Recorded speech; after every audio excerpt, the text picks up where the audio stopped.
नमस्कार, आपण पाहता हिरकणी न्यूज. हिरकणी न्यूज प्रत्येक क्षण ताज्या घडामोडी आणि महत्त्वाच्या प्रत्येक बातमीसाठी नेहमी तत्पर. मैत्रीपूर्णच्या नावाखाली महायुतीमध्ये राजकीय ईर्ष्या. महायुतीत मैत्रीपूर्ण या गोंडस नावाखाली सुरू असलेल्या राजकीय ईर्ष्येमुळे जिल्हा परिषदेच्या निवडणुकात बहुतांशी जिल्हा परिषद मतदारसंघात तिरंगी किंवा चौरंगी लढतीचं चित्र माघारीनंतर स्पष्ट झालं आहे. जिल्हा परिषद व पंचायत समित्यांच्या निवडणुकात महायुती एकत्र राहिली नाही. मैत्रीपूर्ण लढतीच्या नावाखाली महायुतीमधील घटक पक्षाचे उमेदवारच एकमेकांसमोर उभे ठाकले आहेत. त्यामुळे मतांचे विभाजन होऊन विरोधकांना त्याचा फायदा होण्याची शक्यता नाकारता येत नाही. तिरंगी किंवा चौरंगी लढतीचं चित्र असलं तरी काही मतदारसंघात थेट दुरंगी लढत पाहावयास मिळणार आहे. मैत्रीपूर्ण लढती होत असल्यामुळे उमेदवारांना आता विरोधकांबरोबरच आपल्या मित्र पक्षाच्या कार्यकर्त्यांवर देखील नजर ठेवावी लागणार असल्याने पारंपरिक प्रचाराऐवजी त्यांची दिशा बदलावी लागणार आहे. निवडणुकीचा दिवस जवळ येईल तशी राजकीय ईर्ष्या वाढणार असल्याने यावेळची जिल्हा परिषद व पंचायत समितीची निवडणूक अधिक रंगतदार होणार आहे.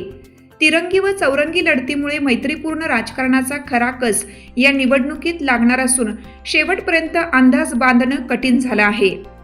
करवीर तालुक्यात काँग्रेसला रोखण्यासाठी महायुतीने मात्र सहमतीने उमेदवार दिल्याचे दिसते.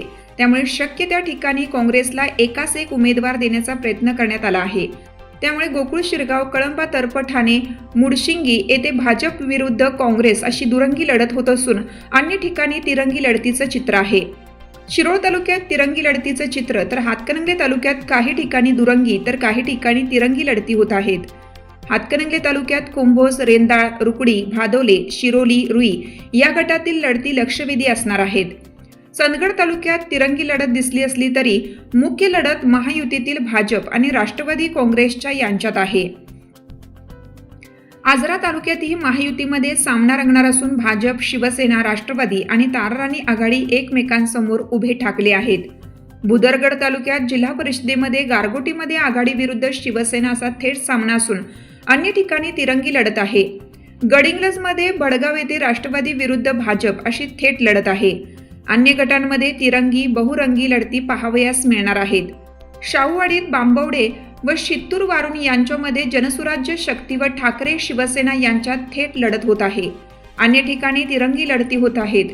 गगनबावडा तालुक्यात एका गटात काँग्रेस विरुद्ध शिवसेना तर दुसऱ्या गटात काँग्रेस विरुद्ध भाजप असा थेट सामना होणार आहे.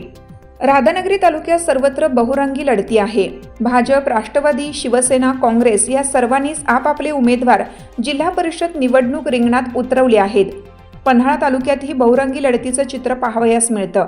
7वे मतदारसंघात जनसुराज्य शक्ती व भाजप, पोर्ले तर्फ ठाणे मतदारसंघात राष्ट्रवादी विरुद्ध जनसुराज्य शक्ती तर येवलूसमध्ये भाजप विरुद्ध राष्ट्रवादी असे उमेदवार उभे आहेत.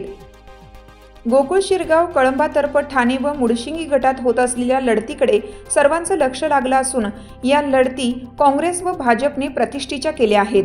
कागल तालुक्यातील 4 प्रमुख गटांपैकी मुश्रीफ व दोन्ही घाटगे एकत्र आले असून त्यांच्या विरुद्ध शिवसेनेचे माजी खासदार संजय मंडलिक लढत आहेत. त्यामुळे या तालुक्यात दुरंगी लढती होत असून सिद्धनेरली, बोरवडे येथील लढती लक्षवेधी आहेत. आपल्या हिरकणी न्यूज चॅनलला लाईक करा, शेअर करा आणि सबस्क्राईब करायला विसरू नका आणि रहा अपडेट.